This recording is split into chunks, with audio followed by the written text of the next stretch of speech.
آج کی یہ جو پریس کانفرنس ہے وہ زیادہ تر اس میں حمزہ کے ایشوز ریلیونٹ ہیں، اس لیے ہم حمزہ میں ہی یہاں پہ بیٹھے ہوئے ہیں ناصر آباد میں۔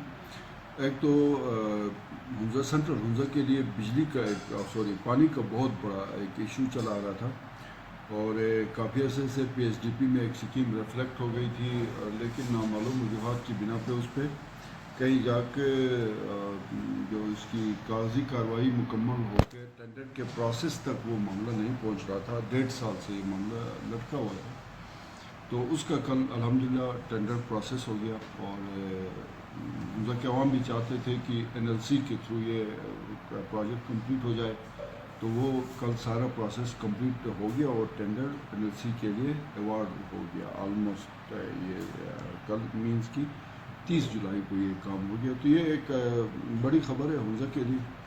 اور بہت سارے لوگ جو ہے اس پہ میں سوشل میڈیا پہ بھی دیکھ رہا تھا، باتیں بنا رہے تھے یہ کچھ بھی نہیں ہوا اور ہونا بھی نہیں ہے، بٹ جب آپ کنسنٹریٹ کرتے ہیں، توجہ دیتے ہیں اور پراپر طریقے سے آپ جو بھی طریقہ کار ہوتا ہے اس کو اڈاپٹ کر کے آگے بڑھتے ہیں، تو پھر چیزیں بہتری کی طرف جاتی ہے۔ ایک تو یہ ایشو تھا۔ دوسرا جو ایک ہمارا پروجیکٹ ہے، یہ ناصر آباد سے خان آباد شناکی ایکسپریس وے کا، اس کا بھی ٹینڈر ہوا تھا، اور 2-3 دن پہلے اس پہ کام کا بھی باقاعدہ آغاز ہو گیا۔ یہ بھی اہم پروجیکٹ ہے، یہ سبسٹیوٹ روڈ بھی ہے، ناصر آباد برج سے لے کے ہرس پرداس تک ایک متبادل سڑک بھی ہے، اور شناکی حمزہ کی جو 3 گاؤں ہے، خان آباد، مایون، حسین آباد، اور چوتھا جو ہمارا ایک اور گاؤں ہے خضر آباد، جو بالکل حمزہ کے سٹارٹ میں ہے، وہ لنک ہو جائیں گے ایک ایکسپریس وے یا مطلب ایک اچھی سڑک کے ذریعے۔ تو یہ بھی ایک اچھا کام تھا۔ تیسرا جو کام ہے، یہ چپورسن جو آپ کا روڈ بن رہا، اس کا فیز 2 تھا بیسیکلی، اس کا بھی ٹینڈر ہو گیا اور اس پہ بھی الحمدللہ کام شروع ہو گیا ہے۔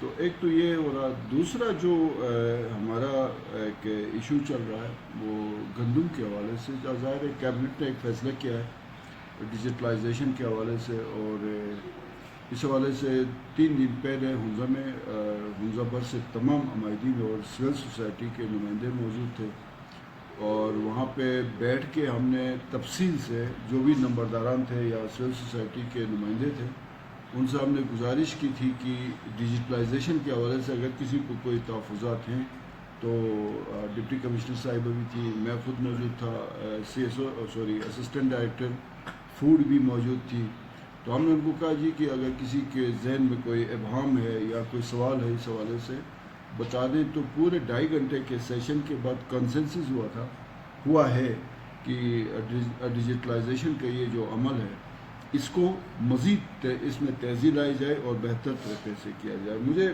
تھوڑا سا افسوس بھی ہو رہا، دکھ بھی ہے اس بات کا کہ میں 2 دن پہلے ایک پریس کانفرنس دیکھ رہا تھا، اور کرنل عبید صاحب بھی اس میں موجود تھے، ظہور ایڈوکیٹ بھی اس میں موجود تھے، 2-3 اور وکلا صاحبان بھی تھے، اور بازار ایسوسیشن کا آئی تھنک پریزیڈنٹ بھی اس کے موجود تھے، اور وہ ایک تو ان کو یہ سمجھ نہیں آ رہی ہے کہ ڈیجیٹلائزیشن کیا چیز ہوتی ہے اور اس سے کیا بینیفٹس ہوتے ہیں۔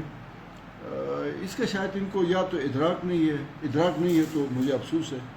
اگر ان کو ادراک ہونے کے باوجود وہ اس کی مخالفت کر رہے تھے تو یہ تو اس سے بھی زیادہ افسوسناک عمل ہے۔ وجہ اس کی یہ ہے کہ دنیا تیزی سے آگے بڑھ رہی ہے۔ اب ایک عام جنرل سٹور والا بھی جو ہے وہ اپنے دکان کے جو کھاتے ہیں اس کو ڈیجیٹلائز کر چکا ہے، اور ہم بیٹھ کے یہ کہیں جی کہ جو ڈیلرز ہیں جو پہلے سے منمانیاں کر رہے ہیں وہ مینول سسٹم پہ جائیں، اور وہ کرپشن کا جو ایک نظام ہے وہ اسی طرح چلتا رہے۔ اور وہ پریس کانفرنس دیکھ کے بہت سارے لوگوں نے مجھے بھی بتایا کہ یار یہ کیا حمزہ اتنا جو ہے وہ ایجوکیشن میں آگے ہے، اتنا شعور ہے، اور آج حمزہ سے بیٹھ کے لوگ ڈیجیٹلائزیشن کی مخالفت کر رہے ہیں۔ تو یہ بیسیکلی ڈیجیٹلائزیشن کی مخالفت نہیں ہے، یہ ماشاءاللہ یہ جتنے بھی لوگ بیٹھے ہوئے تھے اس پروسیس کو سمجھتے ہیں، اور یہ کوئی صرف حمزہ میں نہیں ہو رہا۔ آپ کل میں پڑھ رہا تھا حسینیہ سپریم کونسل نگر نے ریکویسٹ کی ہے اپنے عوام سے کہ وہ اس ڈیجیٹلائزیشن کا جو عمل جاری ہے نگر میں اس میں اور زیادہ کوآپریٹ کرے، ان کو ہیلپ کرے، تعاون کرے اس میں. اور ہنزا سے بیٹھ کے ہمارے جو منع صاحب جو سابق صوبائی وزیر بھی رہ چکے ہیں وہ اور چند ہمارے ساتھی، اور انہوں نے سے افسوس اس بات کو بھی کہ اس میں 2 ایڈوکیٹ صاحبان جو ہیں جب ہماری میٹنگ ہو رہی تھی تو اس میں وہ موجود تھے. اس میں انہوں نے ہاتھ کھڑے کر کے انہوں نے کہا جی کہ بڑا زبردست ہوا یہ ڈیجیٹلائزیشن کا عمل، اور پھر 2 دن بعد وہ کرنل صاحب کے ساتھ بیٹھ کے اس کی مخالفت بھی کر رہے تھے. تو تھوڑا سا جو ہے وہ کریکٹر کا مظاہرہ کرنا چاہیے. آپ ایک موقف پہ رہیں، اور یہ کوئی موقف ہی نہیں ہے کہ آپ ڈیجیٹلائزیشن کو رد کریں. تو میں اپیل کروں گا ہنزا کے جو عوام ہیں، یہ جو حکومت نے ایک بڑا زبردست اقدام اٹھایا ہے کرپشن روکنے کے لیے، سیول سپلائی کے اندر مافیاز اسی مینول نظام کے ذریعے بیٹھ کے انہوں نے کرپشن کی، کروڑوں کی انہوں نے پراپرٹیز بنائی. ایسی ایس آئیز کو آپ دیکھیں جنہیں اسسٹنٹ سیول سپلائی آفیسرز کہتے ہیں، ان کی کروڑوں کی پراپرٹیز ہیں اور ان کی تنخواہیں 40 سے 50 ہزار کی ہیں. اس کو روکنے اور ٹرانسپیرنٹ طریقے سے ان لوگوں تک یہ آٹا پہنچانے کے لیے یہ اقدام اٹھایا گیا ہے جو ڈیلر جو کرپشن کے ذریعے لوگوں کا جو آٹا ہے وہ کھا جاتا تھا اور وہ بلیک میں فروخت کرتا تھا. تو انشاءاللہ ڈیجیٹلائزیشن سے جن لوگوں کو پہلے آٹا نہیں ملتا تھا ان کو آٹا ملے گا، اور کسی بھی وقت جا کے کارڈ کے ذریعے وہاں پہ اپنا آٹا لے سکتے ہیں. ایک تو یہ ایشو تھا، اس کو بھی ہم نے کہا اس کو کلیئر کر دیں، اور انشاءاللہ یہ عمل مکمل ہو جائے گا. دوسرا یہ کل بھی یہ احتجاج ہو رہا تھا، میں ذاتی طور پہ مجھے سخت افسوس ہے کہ ہنزا میں جو آٹا فراہم کیا گیا ہے انتہائی ناقص ہے، کھانے کے قابل نہیں ہے. تو آج بھی ہمارے متعلقہ حکام سے بات ہوئی ہے، اس کو ہم جاری رکھے ہوئے ہیں، یہ زیادتی ہے، زیادتی نہ کریں. ویسے بھی میں بار بار یہ بات کرتا ہوں کہ ہنزا کے ساتھ بہت سارے ایشوز کے اوپر زیادتی ہوتی ہے، اور اس وقت پورے جی بی کے 9 اضلاع میں ہنزا واحد ضلع ہے جس کے لیے وہ غیر معیاری گندم فراہم کی گئی ہے. تو اس پہ کوئی کمپرومائز نہیں ہے. انشاءاللہ اس کو ہر فورم پہ اٹھایا جائے گا. جو جائز کام ہے، جائز بات ہے، اس کے لیے ہم نے مل کے لڑنا ہے، فائٹ کرنا ہے اور آگے بڑھنا ہے. یہ بھی کلیئر ہو گیا. میں ایک اور چیز، یہ جو نون لیگ، پیپلز پارٹی اور پی ٹی وائی والے روز آ کے بک بک جھک جھک کرتے ہیں ہنزا میں نام نہیں لیتا ہوں ان کا. میں اگر یہ سوال کروں کہ جب پی ٹی آئی کی حکومت تھی، جاوید منور 6.5 ارب کا صرف ایک پروجیکٹ لے گیا شاہراہ نگر کے نام پہ. دارل شاہراہ اور ایکسپریس وے دارل اور ایکسپریس وے تعمیر، وہ دونوں ملا کے 7-8 ارب کے پروجیکٹس ہیں. سپیکر ہمارے جو نذیر صاحب ہے وہ جا کے اسلام آباد میں 3 مہینے بیٹھے، گلگت غزر شندور ایکسپریس وے 50 ارب کا پروجیکٹ لے گئے. استور بوبن اور یہ ساری شاہراہیں جو ہے نا یہاں پہ 40-50 ارب روپے ہیں. مجھے یہ پی ٹی آئی کے جو یوتھیاز ہیں جن کے اوپر جو ہے نا وہ یہ لوگ عقل سے آ رہی ہے بیسیکلی نا، ان کا جو اوپر والا جو چیمبر ہے وہ خالی ہے، افسوسناک عمر ہے. اگر کسی کا تھوڑا بہت جس کو سمجھ بوجھ بھی ہے تو اس کو جو کچھ پڑھایا گیا ہے وہ طوطے کی طرف فر فر بولنے لگتا ہے. میں صرف ہنزا کے جو پی ٹی آئی کے جو بھی مطلب پائے جاتے ہیں جہاں کہیں بھی ان کے ممبر لیجسلیٹو اسمبلی سمیت، میں ان سے سوال کرتا ہوں کہ جاوید منوا کا 6 ارب کا پروجیکٹ ہے، دارل تانگیر کے جو ہے وہ تقریباً 10 ارب کے پروجیکٹ ہیں، بوبین شگرتھنگ روڈ ہے، یہ آپ کا بونجی سے استور گریکوٹ تک 10 ارب کا پروجیکٹ ہے. مجھے یہ بتائیں کہ آپ نے 10 کروڑ کا بھی کوئی پروجیکٹ ہنزا کے لیے لایا ہے؟ کوئی پی ٹی آئی کی حکومت نے کوئی 10 کروڑ کا کوئی اسپیشل گرانٹ دے کے کوئی پروجیکٹ دیا؟ شکر کریں یہ بھی ہنزا کی جو سول سوسائٹی اور ریجنل کونسل کے اس وقت کے پریزیڈنٹ کرنل امتیاز صاحب کی مہربانی ہے، یہ جو گریٹر واٹر سپلائی اسکیم کے لیے انہوں نے اسٹرگل کی، کام کیا اور یہ پی ایس ڈی پی کا پروجیکٹ آیا. ان کے پاس تو سوائے گالیوں کے، باتوں کے، فضولیات کے، اور جب یہ میں حیران ہوتا ہوں جب یہ پریس کانفرنس بھی کرتے ہیں یہ پتہ ہی نہیں ہوتا ہے انہوں نے سٹارٹ کہاں سے لیا، اینڈ کہاں پہ جا کے، کوئی سر پاؤں کا ان کا نہیں پتہ ہوتا ہے ان لوگوں کا، اور یہ پھر قیادت کی بات کرتے. پھر میں وہ جو ہمارے بھائی ہیں ظہور صاحب ایڈوکیٹ، امجد اپنے حلقے میں 1.5-2 ارب کے پروجیکٹس لا چکا ہے. تو مجھے ذرا ظہور بتائیں کہ امجد کے پاس جا کے یہ کوئی 10 لاکھ کا بھی پروجیکٹ لے کے آیا ہو ہنزا کے لیے، تو پیپلز پارٹی پورے جی بی کے لیے ان کا جو بھی سیٹ اپ بیٹھا ہوا ہے، گورنر صاحب بیٹھے ہوئے ہیں، امجد صاحب بیٹھے ہوئے ہیں، وہ تو جب بھی کوئی حنزہ کا ایشو آتا ہے وہاں پہ تو ان کو جو ہے وہ کوئی گھاس ہی نہیں ڈالتے ہیں پیپلز پارٹی کے لوگوں کے، سوائے وہ ایک وکلا کا یونیفارم اور ایک ٹائی پہن کے آ کے روزانہ ایک پوسٹ شیئر کرنا اور آ کے سوشل میڈیا پہ اور اخبارات میں ایک بیان دینا. آپ کے اس پوسٹ سے، آپ کے اس بیان سے حنزہ کے عوام کو نہ پانی ملے گا، نہ ان کو بجلی ملے گی، نہ ان کو کوالٹی کا آٹا ملے گا. عملی طور پہ کام کریں، جائیں پیپلز پارٹی کا گورنر بیٹھا ہوا ہے، لے آئے نا پروجیکٹ. گورنر صاحب سکردو کے لیے دنیا جہاں کے پروجیکٹس کر رہا ہے. تو آپ بھی اگر سمجھتے ہیں کہ پیپلز پارٹی کے لیے کچھ، مجھے تو ظہور کی سمجھ بھی نہیں آتی ہے نا کہ وہ کبھی وہ پیپلز پارٹی میں ہوتا ہے، کبھی وہ سب نیشنلسٹ قوم پرستوں کے ساتھ ہوتا ہے، کبھی کسی اور پھر وہ عوامی ایکشن کمیٹی کے ساتھ ہوتا ہے. تو سٹینڈ لے لے یار، آپ ایک جگہ پہ کھڑے ہو جائیں، آپ کہیں میں پیپلز پارٹی کا ہوں. پھر جا کے اگر آپ پیپلز پارٹی کے ہیں تو امجد صاحب جو ہے اس وقت سب سے زیادہ حکومت سے اپنا حصہ وصولتے ہیں، گورنر بیٹھے ہوئے ہیں، وہ پروجیکٹس دیتے ہیں. تو آپ جائیں، جا کے حنزہ کے لیے کوئی 5 لاکھ کی اسکیم لے کے آ جاؤ یار. پھر ہم آپ کو کہیں گے آپ نے ماشاءاللہ ڈیجیٹلائزیشن روکنے کے لیے کھم ٹھونک کے آپ نے پریس کانفرنس کی ہے. ایک اور ہمارے صاحب ہیں نون لیگ کے بھی یہی مطلب ایک وتیرہ رہا ہے، کوئی ادھر بھاگ رہا ہے، کوئی ادھر بھاگ رہا ہے، کوئی گوجال سے اندر خنج رپٹاپ کی طرف بھاگ رہا ہے، کوئی علی آباد میں وہ سڑکیں ناپ رہا ہے، اور وہ ان کی بھی یہ حالت ہے. حفیظ صاحب دنیا جہاں کی اپوائنٹمنٹس کروا رہے ہیں، حفیظ صاحب سارے اس وقت تبادلوں میں وہ اپنا کردار ادا کر رہے ہیں. تو جا کے حفیظ صاحب سے حنزہ کے لیے آپ اپنا کھاتا بتائیں نا، آپ نے کیا ابھی تک کمال کیا ہے. یہ جو گریٹر واٹر سپلائی کے لیے ہم جو در بدر کی ٹھوکریں کھا رہے تھے، اس کو منطقی انجام تک پہنچا کے اس کو ٹینڈر کے پروسیس تک لانے میں کیا آپ کا کردار رہا ہے؟ کس نے کردار ادا کیا؟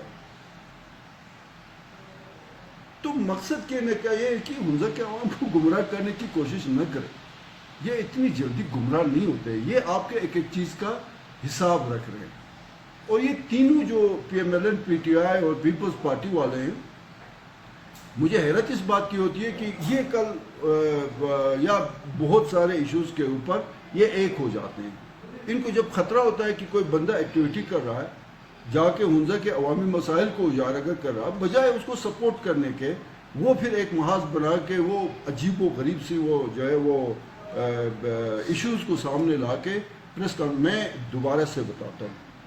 عبید صاحب سے ہم سوال کریں گے کہ جب یہ سارے 80-90 ارب کے پروجیکٹس پی ٹی آئی کی حکومت بانٹ رہی تھی پی ایس ڈی پی کے، تو آپ کہاں کھڑے تھے؟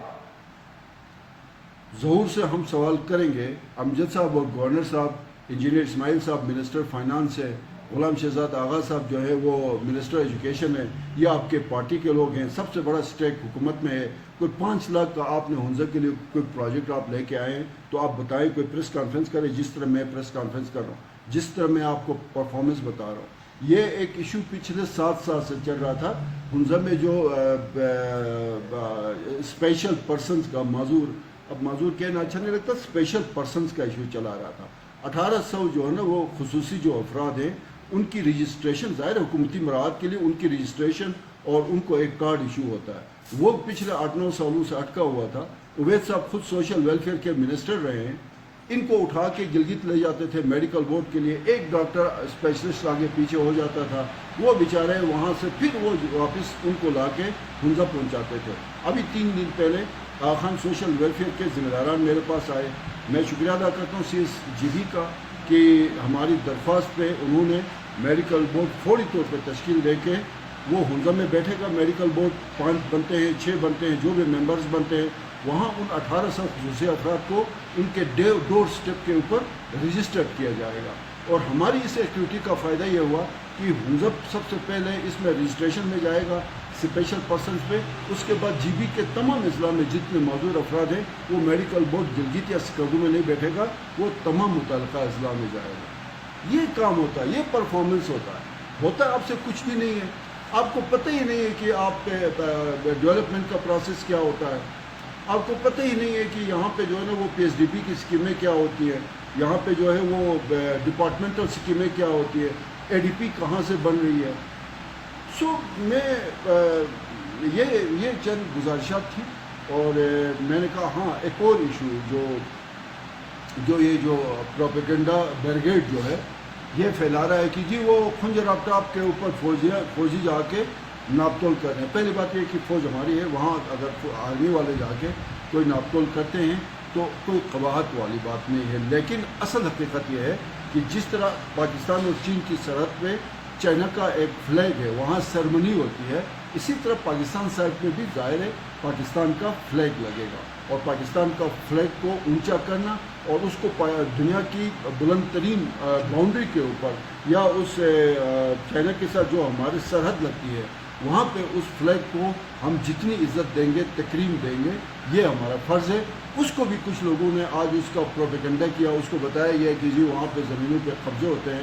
میں تو کہتا ہوں کہ ان لوگوں کو نا اللہ ہی پوچھے گا، یہ جس طرح سے جھوٹ پھیلاتے ہیں نا، پھر ذلیل ہوتے ہیں، پھر اپنا تھوکا ہوا چاٹتے ہیں، پھر ان کو شرم بھی نہیں آتی ہے. جب یہ ذلیل ہوتے ہیں اس ضلالت خجالت کا ان کو احساس بھی نہیں ہوتا. افسوس اس بات کا ہے. تو میں اس بات کو کلیئر کر دوں کہ وہاں پاکستان کا جھنڈا لگ رہا ہے اور پاکستان کے جھنڈے کو پاکستان کے کسی بھی کونے میں کسی کا باپ نہیں رکھ سکتا. وہاں پہ اس جھنڈے کو لگانا ہے. کوئی زمین پہ قبضہ نہیں ہو رہا، کوئی کسی کی جو ہے وہ پارک پہ قبضہ نہیں ہو رہا. پاکستان کے جھنڈے کے لیے جو بھی ریکوائرڈ زمین ہے 2 مرلے 3 مرلے، وہ کوئی بہت بڑی قیمت نہیں ہے. ہم نے کسی کی قربانی نہیں مانگی ہے پاکستان کی سرحدوں کی دفاع کے لیے. وہ جب ہم نے قربانیاں دینی ہوتی ہیں، ہمارے جو بہادر لوگ ہیں حمزہ کے، وہ قربانیاں دیتے رہے. یہ جو سوشل میڈیا کے مجاہدین ہیں نا، یہ سوائے ان کے جو ہے نا پتہ نہیں یہ ہاتھ منہ بھی دھوتے یا نہیں دھوتے، صبح اٹھ کے جو ہے وہ منہ میں کلی بھی نہیں کرتے، جھوٹ بولنا شروع کر دیتے ہیں. تو یہ جھوٹ بولنا بند کر دیں. ان کے جھوٹ سے کسی کو فرق نہیں پڑتا ہے، لیکن ان کے چہروں سے جو ہے وہ نقاب اتر جاتا ہے. تو بہت شکریہ. میں اس کے لیے میں نے آپ کے یہاں زحمت دی تھی. حمزہ میں چونکہ ڈیولپمنٹس ہو رہی تھی تو ان ڈیولپمنٹس کے حوالے سے میں میڈیا کے ذریعے حمزہ کے عوام کو خاص کر میں آگاہ کر سکتا ہوں. Thank you.